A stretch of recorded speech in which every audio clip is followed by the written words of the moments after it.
painful problem on its own. But at some level, these are symptoms pointing to the reality that our state of exile runs deep within each one of us. There is hopeful news, however. Exile is not a terminal point. It is not meant to be a destination.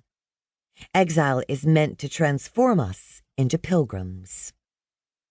The word pilgrim conjures images of unsmiling, black-garbed people who sailed to America on the Mayflower, or a lone backpacker with a walking stick hiking to a distant holy site.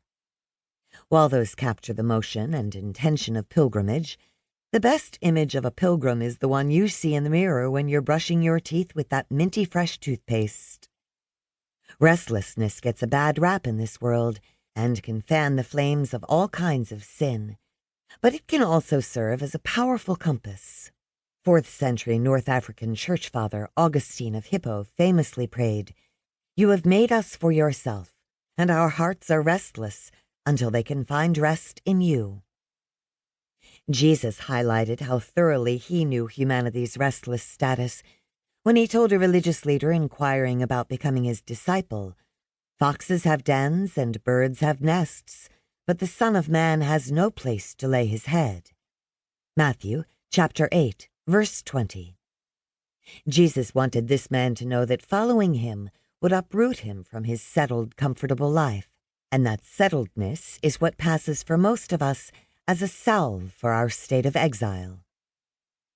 Jesus is telling each one of us the same thing he told that man.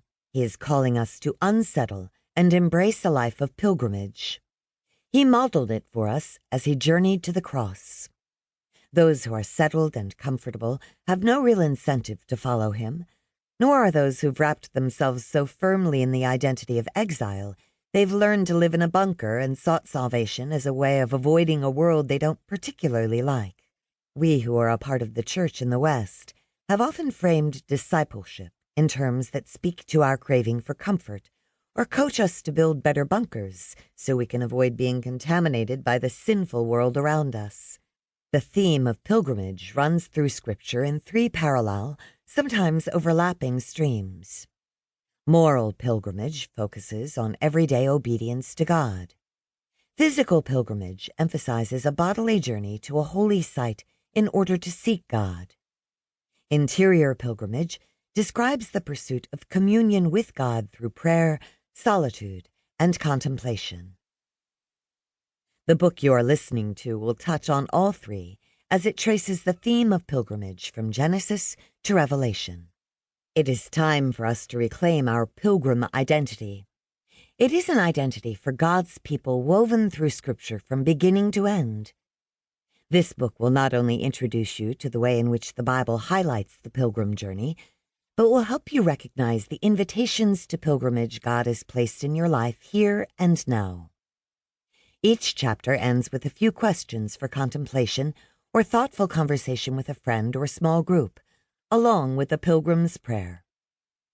Author J.R.R. Tolkien rightly observed, "Not all those who wander are lost. You were born, and born again, to wander." Chapter 1. Uprooted. Where are you from? Most of us can answer the question with relative ease by naming the place we were born, or perhaps the city where we spent our coming-of-age years. It isn't quite so easy to answer a related question, "Where are you going?" We might be able to take a swat at it in the short term, to the kitchen to grab a snack. But even those of us with excellent long-range forecasting skills know circumstances change. Plans need to be revised or scrubbed entirely. I grew up in the northwest suburbs of Chicago during the 1960s and 1970s. There is a specificity to the time and place from which I launched. My family enjoyed deep dish pizza. My sister and I watched the Bozo the Clown show on Channel 9 after walking home from school for lunch most every day. We shopped for back-to-school clothes at E.J. Korvitz in Niles. Those tidbits about my origins might explain some things about me, but they can't answer fully the question of where I'm from, nor are they the final word about where I'm going. I was about 16 and a new believer the first time I heard